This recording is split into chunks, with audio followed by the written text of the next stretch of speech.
Stand ready for my opinion, bitch. So the Conquest fight happened, and it's been something I've been thinking about for like 2 straight weeks. For weeks I was like, is it gonna look good? Is it gonna sound good? Are they gonna capture all these moments correctly? It's taken over my life to an unhealthy degree. And we finally got it.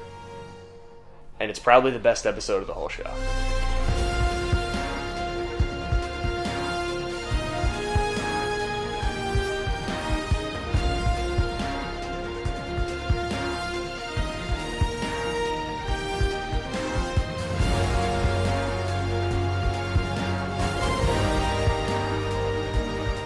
Other than arguably the original Mark and Omni-Man fight in Season 1. But it didn't start that way. I mean, I can't help it. I'm excited. It's probably the biggest event in the series, and I was honestly worried.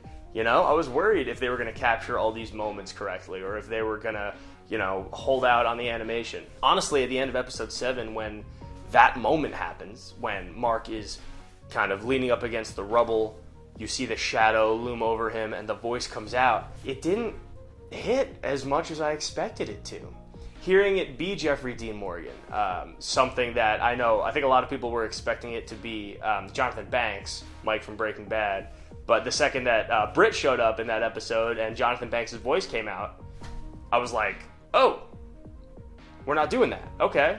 Who's it going to be? Who's it going to be? And really, there was only one other option, in my opinion, and it was Jeffery Dean Morgan, who we also knew was confirmed for some mystery voice earlier on, I think before the season even started, with this Instagram post right here. But they did a great job of not advertising it as much. They put out this little post about Aaron Paul's Powerplex and Jonathan Banks as a kind of mystery character.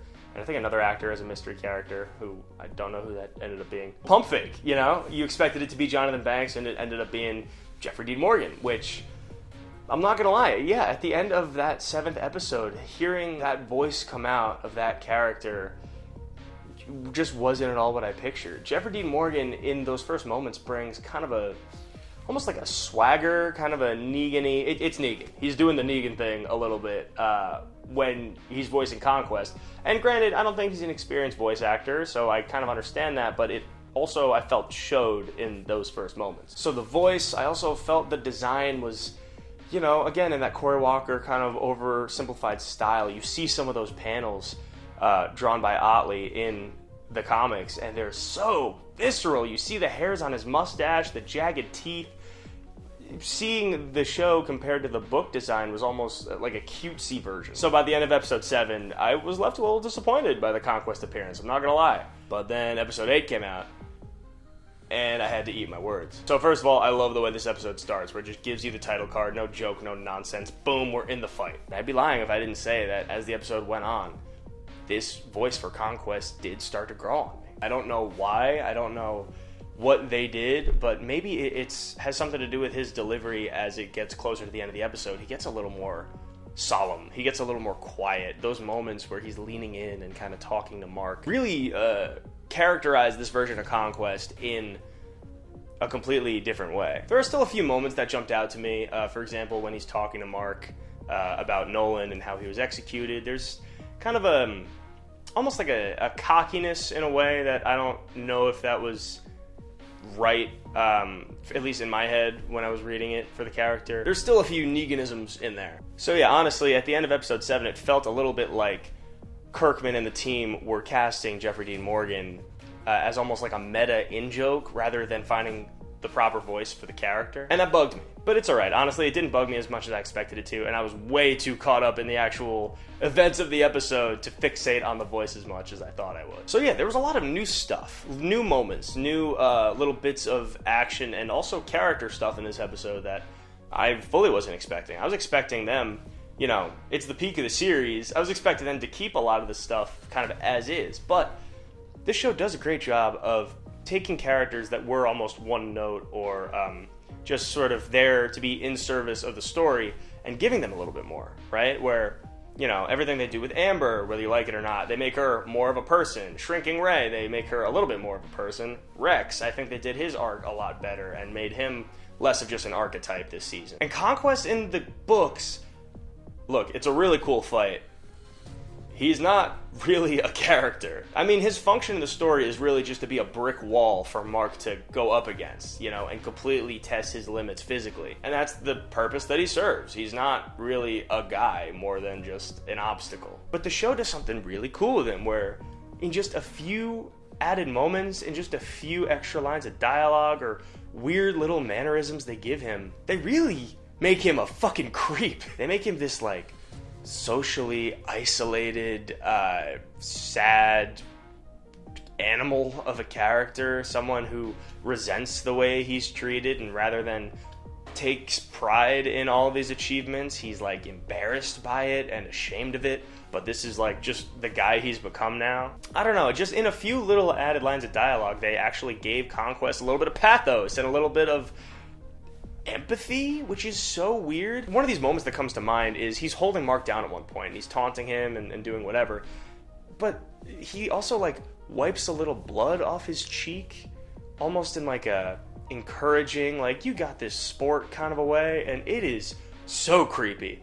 Of course, I think the biggest addition when it comes to his character, and the weirdest, is him blowing that blood bubble in space, making it into a little heart, which, artistic license, sure. At first, I was more confused by it. I don't know if I liked it or didn't like it, but definitely adds something to his personality, a creep factor, if nothing else. And yeah, I just, at the end of the day, really enjoyed these changes that they gave to the character. That, of course, that speech that he gives to Mark at the end, you know, take this to your grave, is so cool and so great. Do you think that because Mark lived and heard that, he's going to go up to the other Viltrumites and be like, hey, Conquest said all this really weird, embarrassing stuff, you gotta hear this. So yeah, I really enjoyed the direction they took Conquest's character in, just with a few little added moments and a little bit of dialogue. And then a few other moments they added in for some of these other characters. You know, Oliver spitting out his teeth. Nasty. I don't think that's in the book. Adam Eve actually putting up a bit of a fight against Conquest, fighting some of that criticism that we haven't seen her do anything since her special. They didn't keep in the thing where she made her boobs bigger, though, so that's a little disappointing.